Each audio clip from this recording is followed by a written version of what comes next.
Thanks, everybody. It's fun to be here with the Historical Society. And part of what I've worked on for a long time, way before I was elected, is doing more with less and keeping good care of our environment and thinking about what's the best way to make things better.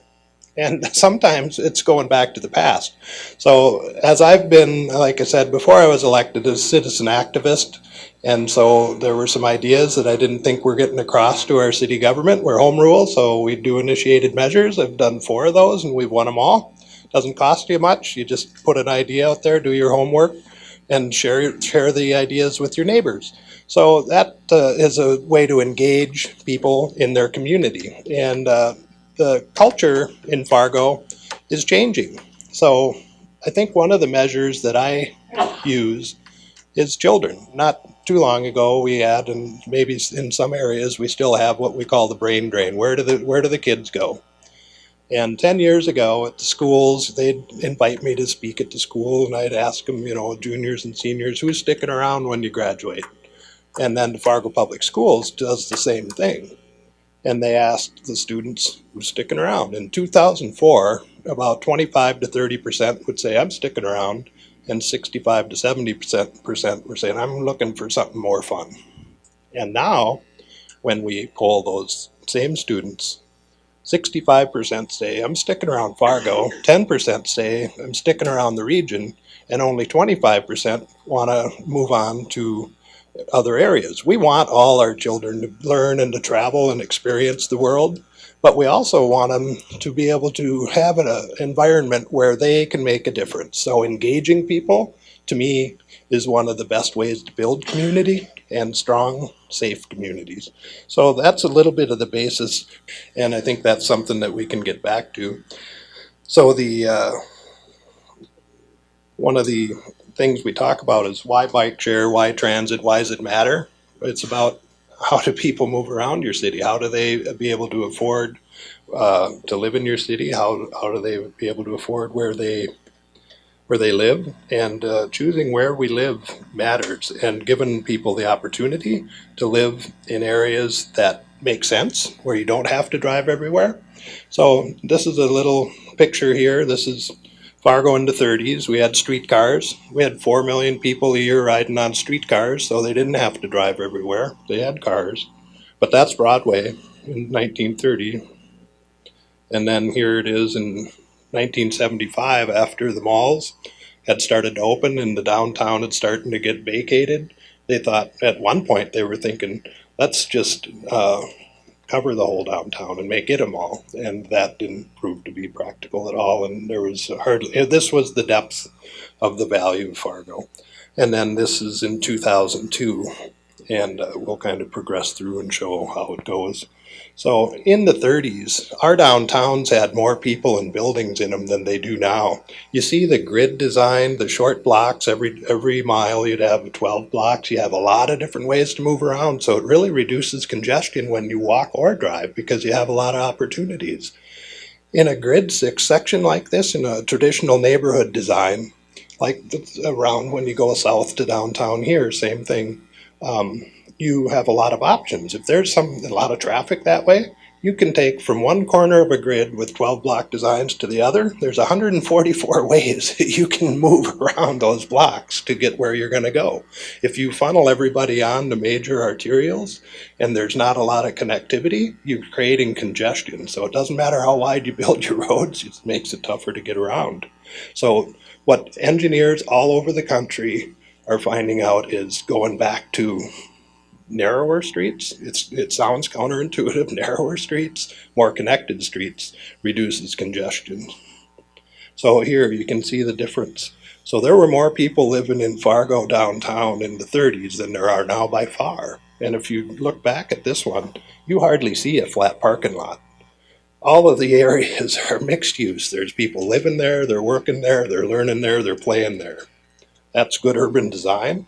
And when you hear about new urbanism, and some people think this is something new, it really is going back to what works the best without having to drive everywhere you go. So here you are now. We have 68 acres of flat surface parking lots where vibrant mixed-use buildings used to be.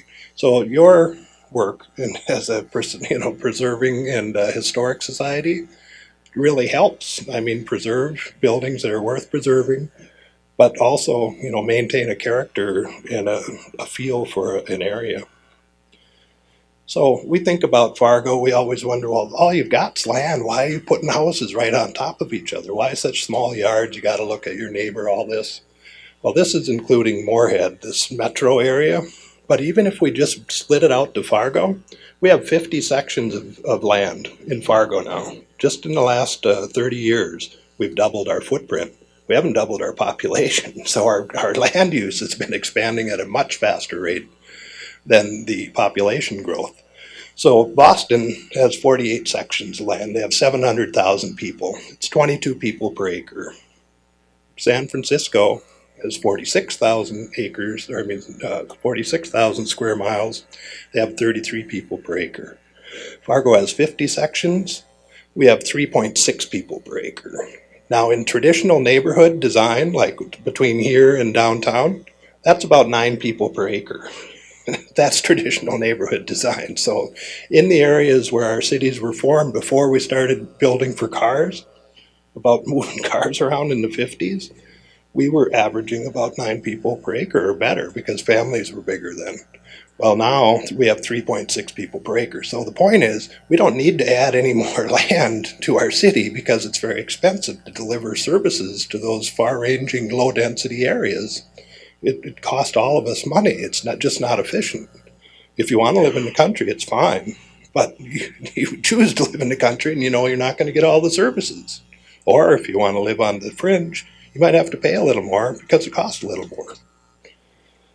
So we talk about the value. So a part of I've been on the commission since 2004, and land use, when I started to speak about infill, they go, what in the world are you talking about, William? So what is infill? Well, infill is just what we looked at. We had buildings in these downtowns where people lived, worked, and played that turned into parking lots. So why does it matter where we grow? Well, just since the Renaissance zone, when we started in 2004 with a 5-year property tax break on the improvements, they still pay taxes on whatever they were paying, and then state income tax break. Our total value for downtown was $190 million in 2004, and this was in 2012. We were at 540. Now we're at $600 million. So our value is quadrupled downtown. That's the total valuation. And then here's the taxes. So the thing started, it dipped down for the first few years in 2004, 2005. But look at the increase in the tax revenues. So we used to make $500,000, the schools, the city, the parks, the county. Now that same is $3 million. I mean, so it's 6 times the revenues that are generated from a redeveloped downtown area where more people live, work, learn, and play. So people say, you got to have more parking. There's no parking downtown. And I heard it just last night from my good friend that I had dinner with here. Said, I love down Bismarck, but there's no place to park. And I'm on the parking commission, and Sue and I are walking. Saying, there is a million places to park, but you got to walk a block. I mean, really, you go a block before you get to where you want to go. You'll find a spot. It's insane. So one of the things we do is we show the mall, the West Acres. So the green line is the outline of West Acres Mall parking lot. So that frames it, and then there's the mall. So in that green line, there's the same number of parking spots at both places. So you think about it, if you're parking on the edge of the West Acres parking lot, you're still walking 2 blocks. So just walk a block or two, and we don't have a parking problem. We're doing this, probably doesn't pertain to you as much. We're doing studies for, these are areas where we do need some structured parking. But unlike Bismarck, we're not going to do standalone parking in these vibrant urban cores, because what it does is you're parking cars where you want people. Walkability really has a huge factor. So what we've learned by taking a few trips around Lincoln, Winnipeg, other areas, is mixed use structures where you feature people first, and you put cars behind. So you put retail, commercial on the sidewalk, keep the sidewalks active. You think about where's the best views on these places. I'd like to have a view over on this parking lot, over there by Sanford. They're sitting up on the roof and they got, where the cars are looking out the windows. Well, that's where people should be. So you can have residents, you can have hotels, you can have offices where the best views are. And that's old traditional design again. You think about, the biggest buildings in some of the biggest city centers in the world that were built in the 30s. All had natural light. You could go in, you'd have a view. Everybody wasn't just under a bunch of fluorescent. So what this picture shows are some of the developments. We just put out 2 renewal plans for mixed use buildings that include structured parking. So feature the people, accommodate the cars. This is the riverfront, so you guys just did a whole big master plan in Bismarck and you did a good job with it. We have framework plans that we're building. So with the flooding, we have our long-term flood protection that's going up downtown. It's a 17-foot wall. That's how much it floods there. So that wall could become a hindrance if we didn't plan right. But the grade is about 8 feet, 10 feet different. So basically from 4th Street to 2nd Street, we're going to build a plaza over parking. So the parking's underneath, the plaza's on top, the people are on top with a pedestrian walkway across.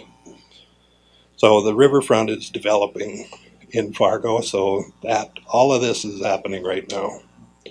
So let's see if this will run. Nope, I want to run back to that one. So that shows the flood wall. And again, we're giving the river more room, so we're moving everything west to higher ground and to give the river more room for an expanded greenway, and it also gives the river more capacity. So these are all right here on the left, that's all parking lot right now. Every bit of this that you see on the left is for cars, and that's some of the nicest views in the city of Fargo. Why are we giving those best views to the city, to the cars? Pedestrian bridge. So you could, again, putting people over cars, so you don't have to we're stopped across the street. And then you can see the expanded greenway. So we have, you're talking about bike facilities. In 2010, we didn't have a dedicated bike lane on the street. Now we have over 40 miles, and we were not ranked anywhere in, city rankings for bikes. And now we're ranked 28th best city. I want to stop this right there. No, the more bikers you have, the fewer accidents you have because of the awareness. But again, you have to be judicious. Not every road should have, or every street should have a bike lane. Some are more conducive than others. One of the most controversial ones in Fargo was we have 2 one-ways. One goes north to 10th Street, and 13th Street University comes south. And there's no parking on either of those corridors. There were 2 lanes, and they were 17 feet wide. Well, a lane in the interstate is 12 feet wide. So each lane was 5 feet wider, so nothing but room. That was a perfect application for bike lane because there's no parking, you can see the bikes, and the most dangerous situation for bikers is coming off of the sidewalks at the intersection because you're not looking for somebody going faster than a walker coming off of a sidewalk. So having them in the street, that's your line of vision, that's what you're looking for, and especially when you don't have parked cars like University and 10th Street. So we had split votes, very contentious, but as long as you stay respectful, then it works. So it was very controversial. It was a split vote, but that was done in 2011, and that really helped set the stage for bike share. So we'll get to that. But here's a parking lot that this architect put together that I work with. And why wouldn't you like to have a place on top of that place? I mean, think of the views those cars have. Why do those cars get the best views? So that's where I think we can skip this now. So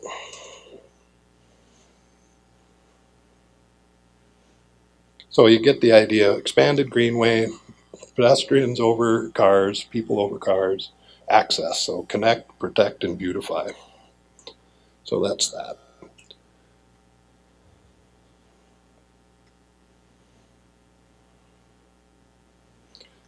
All right, and then the next is money. So why do we care about bikes and buses and walkability? In 2011, we've done framework plans and we've done comprehensive master plans for the whole city about every 10 years. And usually in we'd get maybe 150, 200 people involved in that year-long planning process. Well, in 2011, we were fortunate we invested about $350,000 in this, but we did a nationwide search and we got the BNIM, Bob Berkebile, and he was ranked that year, his firm, the #1 architecture firm by his peers, the AIA. And so we lucked out. And at that time, MindMixer was a new technology to reach out and engage your citizens. So it's a virtual town hall. So besides the 150 people that we had engaged physically in the meetings and steering committee, we had 8,700 people sign up. And then we asked them, what do you want to see in Fargo by 2030? And so they'd put an idea out there. And if it didn't get a second, it died. If it got a second, somebody might say, I like that idea, but what if we did this too? And then ideas would rise. So 8,700 people is more than voted for mayor in 2010. So that's a good representation of the community. So even with that, we invited the chamber and the home builders and everybody to come share with about developing this plan. But still, some at the city, when I talk about a disconnect, we're saying, well, that's just a bunch of kids playing on the computer. We better check with the home builders, the chamber, and the economic development folks, see if they agree. But first, I'll tell you what was determined for key priorities. #1 by the 8,700 people was flood protection. That didn't surprise anybody. But #2 was infill and strong neighborhoods. That surprised some people. And then #3 was arts and culture. And #4 was bike and ped facilities. And #5 was quality design standards. So city fathers and city other commissioners say, well, we better check with the industry because I'm not sure they're going to get it. Anyway, so we asked them those 5 questions. And all of them either strongly agreed or agreed, and none were even neutral. So then it just comes back pointing at what are we doing? Are we listening to the people and what they want? But here's a big reason why transportation is so high. What BNIM found is in our Midwest cities like Fargo, and this is particularly Fargo, 27% of the median average income in Fargo is spent on transportation, more than on housing, 24% on housing. When our wages are lower than San Francisco, even though our wages have doubled in the last 10 years, you think about San Francisco and you always think, man, the cost of living is really high out there. But it's relative as to what your income is. When you look at what we're spending with our incomes, we're spending more on transportation and housing in Fargo than Minneapolis, New York, Denver, and San Francisco. So and transportation. You look at the percentage they spend on transportation in those cities. 19% in Minneapolis because they have walkability, they have bikeability, they have a good transit system. New York, 14%. So the savings opportunity is on the transportation side, and the costs that sprawl is putting on us, not only as cities, but as individuals, is high. That's where we can get a lot of value. And then we get back to our roots. What do? We do more with less. We make best use of the things we have. So again, you talk about congestion. Here's 60 cars in a road. Here's 60 people on a bus, and here's 60 people on a bike. So we talk about, when you hear about people griping about, Jesus, bikers are on the road, they're on our road. And I say, wave at them because there's more room on your road for you. But, just give them a smile and wave. They do wave, but it's only one finger. It's changing. It's getting better. But anyway, so now we not only have our first, our 40 miles of on-street bike lanes, we have our first protected bike lane, which is protected by the parked cars. So you have a sidewalk, then a protected bike lane, then the parked cars, and then the street lane. And that's just finishing up on NP Avenue on the west side. And already, just on that 2-block stretch, we've got 3 new developments, not even done yet, that are about 25 million bucks. So what it shows is there's pent up demand for these types of air.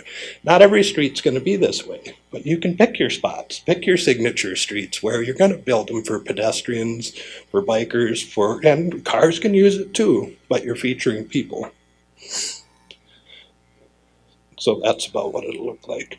Here's our bike share. So this guy here on the right is Cam Knutson, and you saw him in the video. He's a Bismarck guy. So he came to NDSU, and I had brought, well, let me skip over and do this. I had gone out to Madison at Congress of New Urbanism, and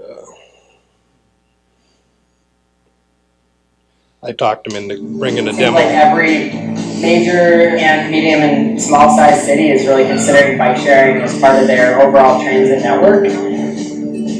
Every station comes with a map. So on one side you have an advertisement, space for a sponsor, but then the other side you have your station map. So that'll tell you, someone can then look and find where the other stations are. That's incredible. Yeah. You can also then get directions. That station, which is kind of nice. That's Dean Brashani, so president of NDSU. That anyone can download. You can also get this on the website. Yeah, biking is important everywhere, but specifically downtown and here in Fargo Moorhead because it lets people experience the town with all 5 senses. It's a great idea. We have such a bikeable downtown. It's something that most cities are using as a tool to start making places more bike friendly, pedestrian friendly, and kind of a livable downtown area for people to walk around, bike around, and kind of enjoy their cities. So that just showed, it was a bike demonstration that we put together. And I had gone to CNU in Madison Congress. I've been a Congress New Urbanist since 2004, and really it's old urbanism, it's traditional neighborhood design. Anyway, I saw these bike shares, and so they let you have a bike, to try out, because they had just started in Madison in 2011. So I took the bike and left for the day and came back and said, well, this is great. And they said, that's not how it works. You're supposed to ride the bike from this place to that place and put it away so somebody else can use it. And I said, oh, okay, that makes sense, because otherwise that's a pretty good deal for $6 to get a bike all day. Well, the way that it works is for $6 you do get a bike all day. It's just not the same bike. So you have to, after 30 minutes, you park it in a station, you line up your spots, and you can see it right on your website, on your app, and show you where all the stations are. And then you got 30 minutes. Like from our bike share, from the furthest south one, which is by the Y at Island Park, up to the University Village, which is up by 19th Avenue, is an easy 30-minute pedal, and there's 11 total stations. So there's no station that's beyond 30 minutes where we have. But and anyway, so I told them, I said, well, we want to get a bike share demonstration in Fargo, Madison, and they said, well, we're selling this system to New York City and Phoenix, Arizona. You guys are going to have to wait. And I was pretty disappointed. I went home and went to their site, and they had a little deal that said, who wants it more, on their website. And so what it was a little thing you could click, and if you put your zip code in there, then you'd get a vote. And I went there and I saw that, one city had like 160,000, but then Las Vegas only had 10,000. I said, if we can get past Las Vegas, maybe they'll come do a demonstration. Anyway, so I did a Facebook blitz and my little blog deal here, and geez, I tell you, we were in like 9th place after 3 days. We blew by Las Vegas and we blew by some others. And by the end of 8 days, we had 200,000 clicks, way in first place. And so the Bicycle called, said, what the hell's happening in Fargo?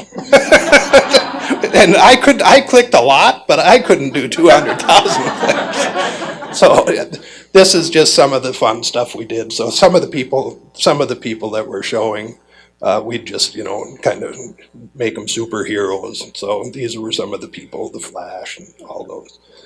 So anyway, I'm going to be running out of time here shortly, but the bike share is working so well. It's actually Dean Brashani. You saw him in that video, and he was pretty skeptical. He didn't think it was going to work.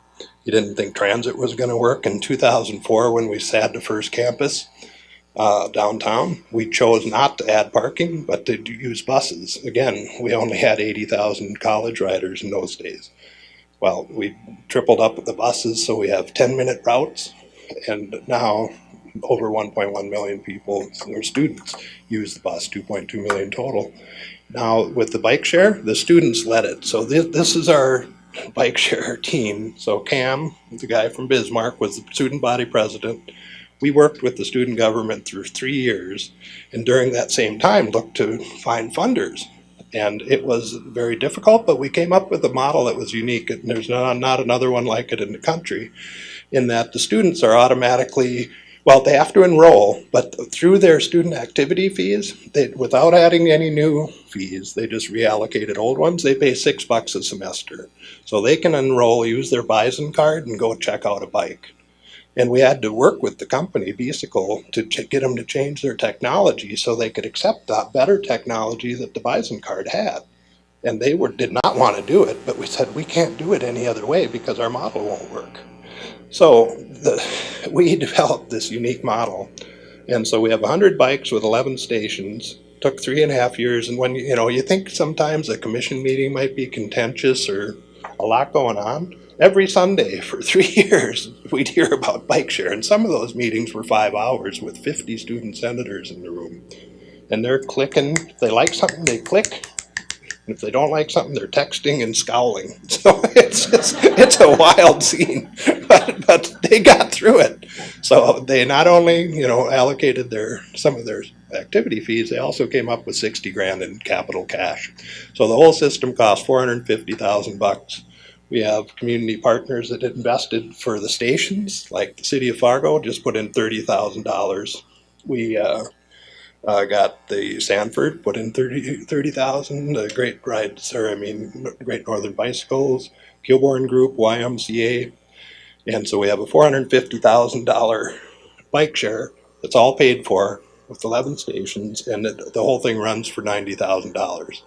So with 100 bikes, we've done 100,000 rides in 6 months. Well, what does that mean? In Minneapolis with Nice Rides and Denver with Bicycle, they had 800 bikes.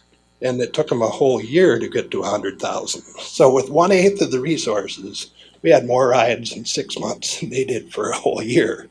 And per day usage, the old record used to be 10 uses per bike per day, which was set in Austin just last year.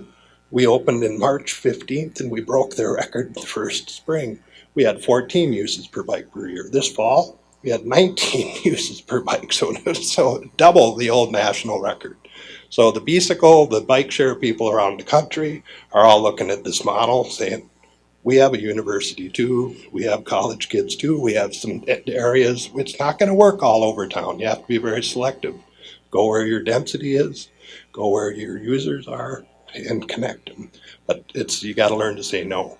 But this, along with MatBus, can help people live in it more affordably, reduce their transportation costs. It's so onerous. They can pay a little more for rent because they have more money that they didn't spend on transportation. So there's a lot more, but thanks so much.